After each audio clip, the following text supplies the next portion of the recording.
오늘 본문은 예수님과 제자들 사이에서 오간 매우 현실적인 질문으로 시작됩니다.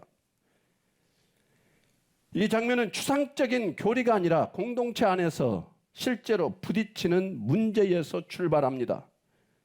당시 제자들은 함께 생활하며 수없이 갈등을 겪고 있었고, 형제가 죄를 지으면 어떻게 해야 하는가라는 질문은 책 속의 문제가 아니라 매일매일의 삶의 문제였습니다. 베드로의 질문은 신앙이 없는 사람의 질문이 아니라 오히려 진지하게 신앙을 살고자 했던 사람의 질문입니다. 당시 유대 사회에는 용서에 대한 관습적인 기준이 있었습니다. 랍비들의 가르침에 따르면 같은 잘못을 3번까지 용서하면 충분히 의롭다고 여겼습니다.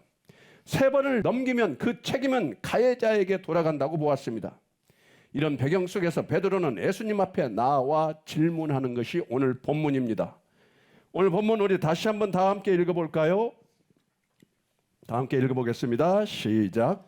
그때에 베드로가 나와 이르되 주여, 형제가 내게 죄를 범하면 몇 번이나 용서하여 주리이까? 7번까지 하오리이까? 예수께서 이르시되 내게 이르노니 7번뿐 아니라 7번을 70번까지라도 할지니라. 아멘. 베드로의 질문은 매우 계산적인 것처럼 보이지만 사실은 상당히 진보적인 제안이었습니다.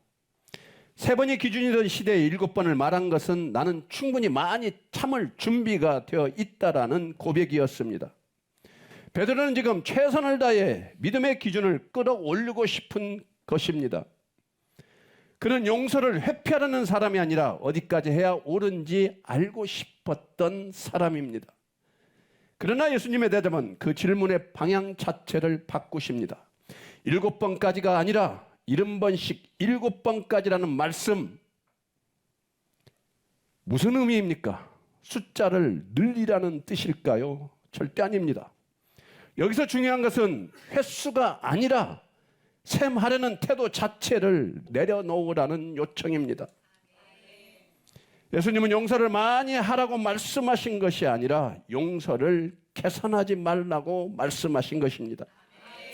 예수님의 말씀은 베드로가 세운 기준을 완전히 무너뜨리고 있습니다. 왜냐하면 이 말씀은 인간이 감당할 수 있는 범위를 이미 넘어섰기 때문입니다. 70번씩 7번은 실제로 세어보라는 숫자가 아니라 더 이상 셀 수 없다는 선언입니다. 다시 말해 여기까지는 용서하고 여기서부터는 안 된다는 선을 긋지 말라는 것입니다. 이 말씀을 듣는 제자들의 마음은 결코 편하지 않았을 것입니다. 왜냐하면 이 가르침은 상대의 변화보다 나 자신의 태도를 먼저 다루기 때문입니다. 상대가 사과했는지 충분히 반성했는지 다시는 그러지 않을 것 같은지가 기준이 되지 않습니다. 예수님의 기준은 훨씬 더 깊은 곳을 향하고 있습니다. 용서를 몇 번 할 수 있는가가 아니라 어떤 존재로 살아갈 것인가의 문제입니다. 이 본문이 놓여있는 마태복음 18장은 공동체에 대한 장입니다. 잃어버린 양의 비유, 형제를 바로잡는 문제, 그리고 이어지는 용서의 가르침까지 모두 한 흐름 안에 있습니다.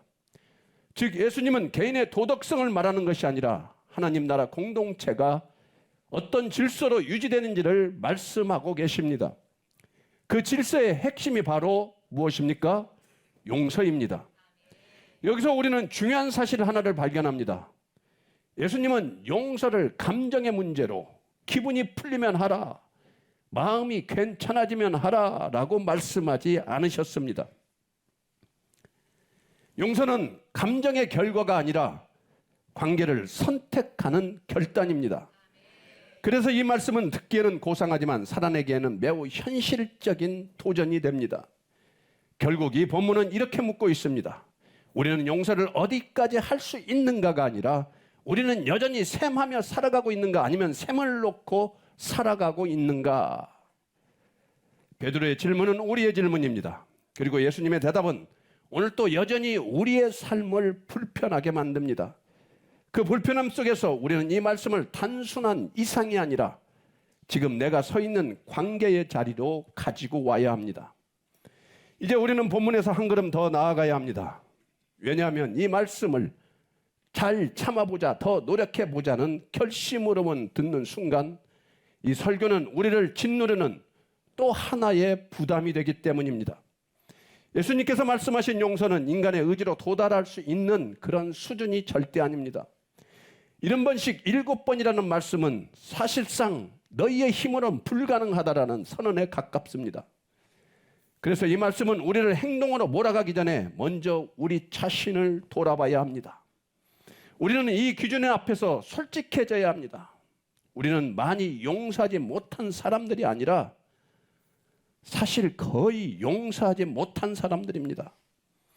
조금만 상처를 받아도 마음을 완전히 닫아버리고, 조금만 억울해도 관계를 끊어버리고, 조금만 반복되면 이제는 안 된다고 선을 긋는 존재가 바로 우리 아니었습니까?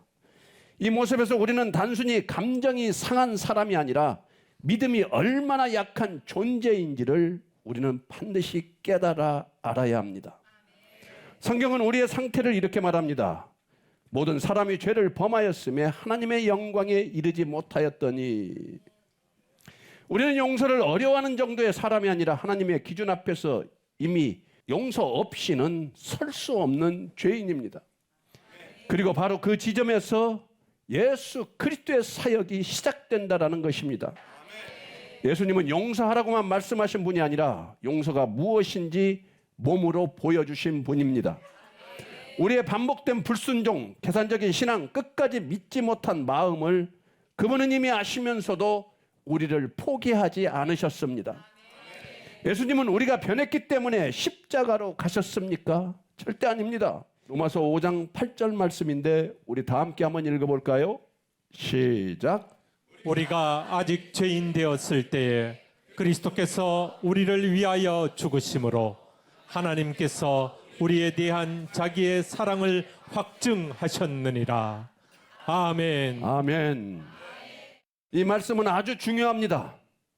우리가 회개했을 때, 우리가 바뀌었을 때가 아닙니다. 아직도 죄를 짓고 있을 때, 아직 믿음이 없을 때, 아직 변명하고 있을 때, 아직 상대방을 용서하지 못하고 있을 때, 그때 예수님은 우리를 향해 십자가를 지셨습니다.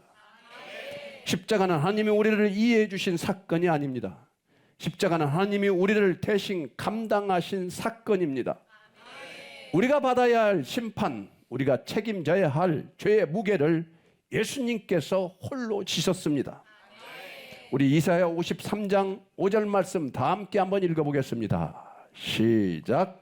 그가 찔림은 우리의 허물 때문이요 그가 상함은 우리의 죄악 때문이라.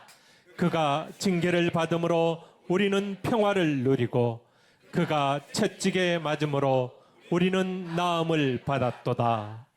아멘. 아멘. 이 용서는 조건이 없었습니다. 설명도 요구하지 않았고 다시는 그러지 않겠다는 보증도 받지 않으셨습니다. 말 그대로 말할 수 없는 은혜의 용서였습니다. 그래서 우리는 이제 이해하게 됩니다. 용서는 인간의 결단에서 시작되지 않습니다. 용서는 우리가 복음을 얼마나 깊이 아느냐에서 시작된다는 것입니다. 내가 얼마나 많이 참을 수 있는가가 아니라 내가 얼마나 많이 용서받았는가를 아는 사람이 비로소 용서할 수 있다는 것입니다. 예수님께서 십자가 위에서 하신 말씀이 이것인데 우리 누가복음 23장 34절 말씀 다 함께 한번 읽어보겠습니다. 시작. 이에 예수께서 이르시되 아버지 저들을 사하여 주옵소서 자기들이 하는 것을 알지 못함이니이다 하시더라. 그들이 그의 옷을 나눠 제비 뽑을세. 아멘. 이 기도는 회개한 사람들을 위한 기도가 아니었습니다.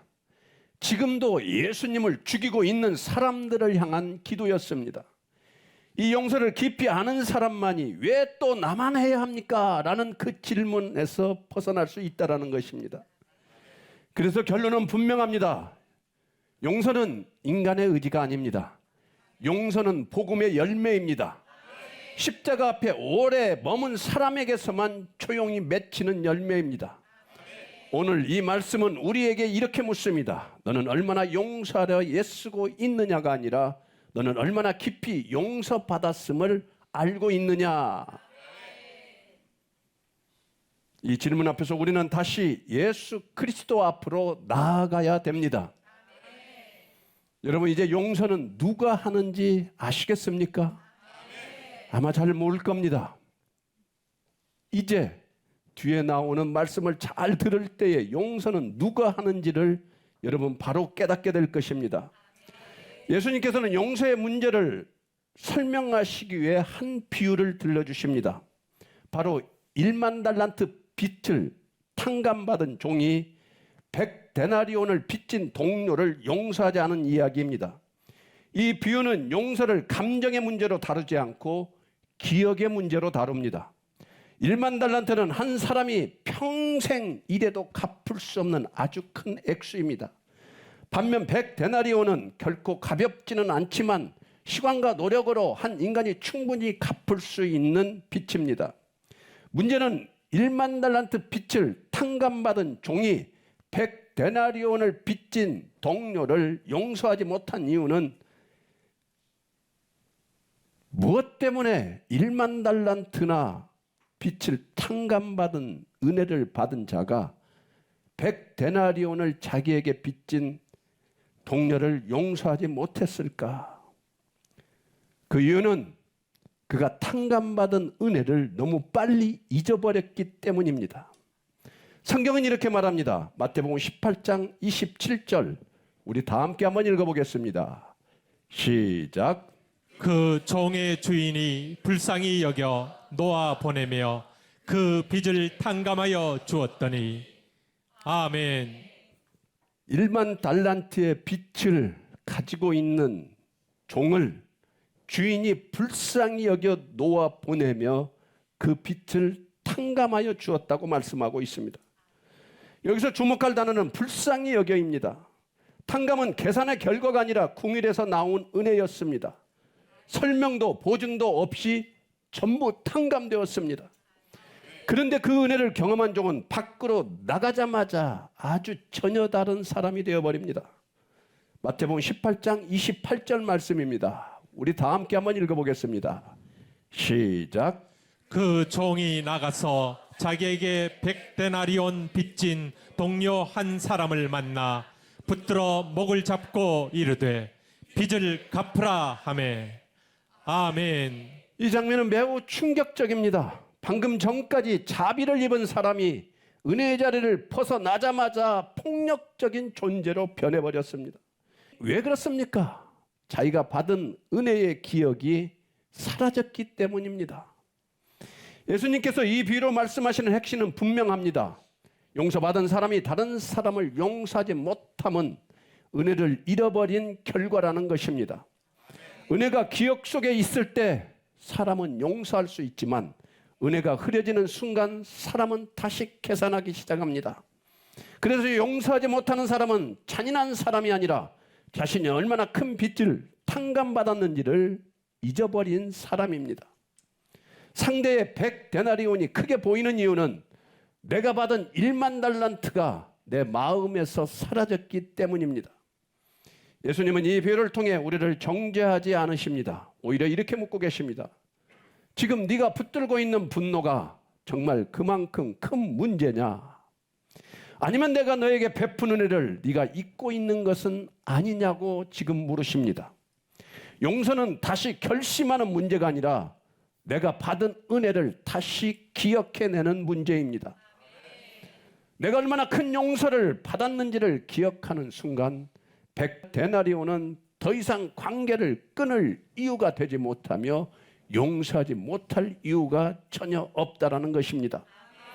이 비유는 분명히 말합니다. 용서하지 못함은 은혜 기억의 부족입니다.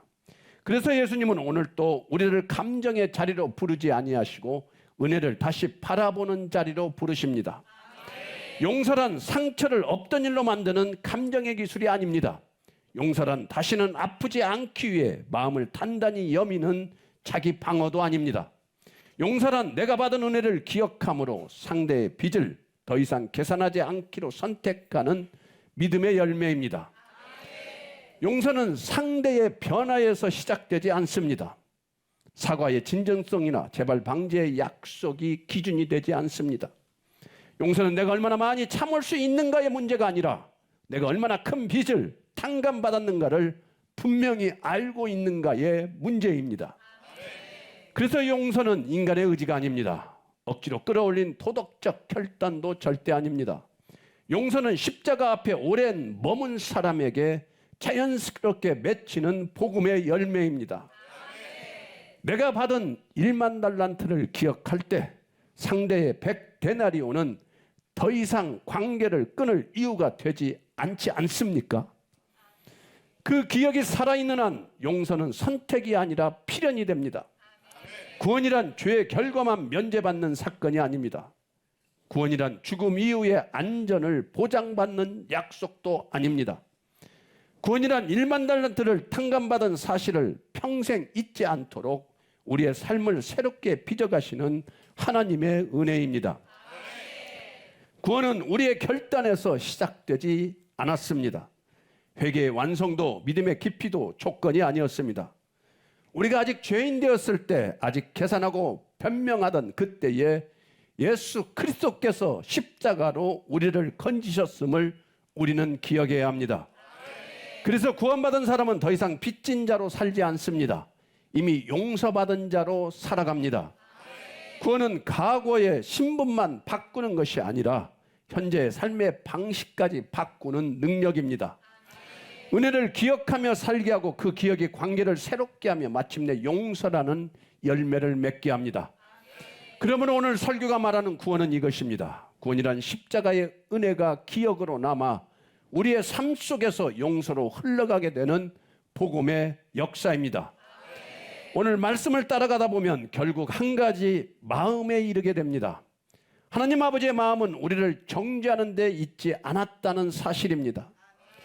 우리는 용서하지 못했고 반복해서 넘어졌으며 받은 은혜를 쉽게 잊어버렸지만 그럼에도 불구하고 하나님은 우리를 포기하지 않으셨습니다. 아버지의 마음은 절대 계산이 아니었습니다. 얼마나 변했는지, 얼마나 자격이 되는지를 따지지도 않으셨습니다. 죄인된 우리를 그대로 두고 볼 수 없어서 아들을 보내어 우리의 짐을 대신 짊어지게 하신 사랑의 마음이었습니다. 그 마음이 십자가였고 그 사랑이 구원이었습니다. 오늘 또 하나님 아버지께서는 우리에게 묻지 않으십니다. 왜 너는 아직도 그러고 있느냐? 이렇게 묻지 아니하시고 내가 여기까지 너를 사랑했다고 말씀하고 계십니다.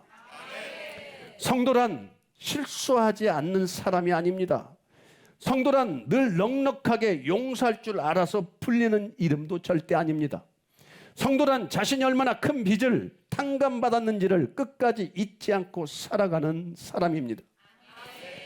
오늘 설교가 우리에게 보여준 것처럼 성도는 상처가 없는 사람이 아니라 은혜를 기억하는 사람입니다. 그래서 성도는 용서가 쉬워서 용서하는 사람이 아니라 이미 용서받은 자로 살아가기 때문에 용서의 자리로 나아가는 사람입니다.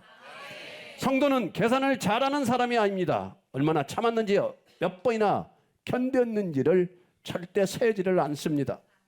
대신 십자가 앞에서 나는 1만 달란트를 탕감받은 사실이다라는 이 사실을 붙들고 그 은혜와 감사를 기억하며 사는 사람, 그 사람이 바로 오늘 말씀이 말하는 성도입니다.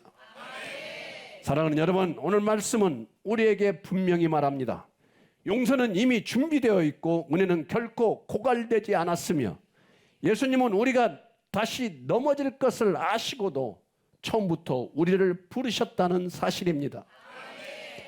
그러므로 회개란 두려움 속에서 고개를 숙이는 고백이 아니라 다시 예수님을 신뢰하며 나아가는 믿음의 고백입니다. 사랑하는 성도 여러분, 오늘 말씀 앞에서 우리는 한 가지 분명한 부르심을 듣습니다. 죄를 짓지 말라는 요구가 아니라 죄를 지었을 때 어디로 가야 하는가에 대한 부르심입니다. 우리는 종종 같은 죄를 반복하며 스스로 이렇게 말합니다. 나는 또 넘어졌다. 이제는 정말 자격이 없다. 하나님께 나아가도 소용이 없는 거 아니야. 그러나 이런 생각이야말로 우리를 다시 죄에 붙잡아두는 가장 위험한 함정입니다.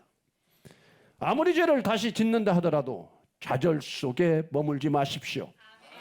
죄에 빠져 웅크리지 마십시오. 그 자리는 회개의 자리가 아니라 정죄에 사로잡힌 죽음의 자리입니다. 진정한 회개는 다시는 안 하겠습니다라는 인간의 약속이 절대 아닙니다. 진정한 회개는 주님, 저는 주님 없이 살 수 없습니다라는 고백으로 다시 예수님께 나아가는 것입니다. 회개는 죄를 정리한 뒤에 오는 행동이 아니라 죄를 안고서라도 예수님께 다시 찾아가는 방향 전환입니다. 존경하고 사랑하는 여러분, 오늘 이 시간 다시 예수께로 돌아가 예수 그리스도를 믿으십시오. 자신을 믿지 말고 결심을 믿지 말고 오직 예수 그리스도께서 십자가를 통해 우리에게 보여주셨던 그 십자가의 은혜를 믿으십시오. 그 믿음 안에서 오늘의 말씀이 여러분의 삶을 변화시키는 참된 회개의 열매로 맺게 될 줄로 믿습니다. 이제 우리는 다른 무엇을 붙들 필요가 없습니다. 설명도 변명도 스스로를 증명하려는 애씀도 내려놓고 오직 예수 그리스도만 강구하면 됩니다.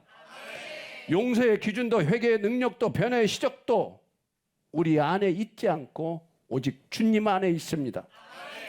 그러므로 이제 예수님께 시선을 고정합시다. 십자가에서 이미 모든 값을 치르신 그분을 바라봅시다. 우리의 오늘과 내일이 그분의 손안에 있음을 믿고 다시 한 걸음 한 걸음 내디디며 나아갑시다. 이제는 예수 그리스도의 은혜가 죄보다 크고 실패보다 강하다는 사실을 믿고 우리의 삶으로 증언하는 그런 사람이 되기를 축복합니다. 주님을 의지하는 사람은 두려움에 머무르지 않으며 은혜 안에 거하는 사람은 상황에 매이지 않고 자유를 마음껏 누리며 살아갑니다. 이제는 예수 그리스도를 믿는 믿음 안에서 정죄가 아니라 회복으로, 절망이 아니라 소망으로 걸어가는 여러분 모두가 되기를 간절히 축복합니다.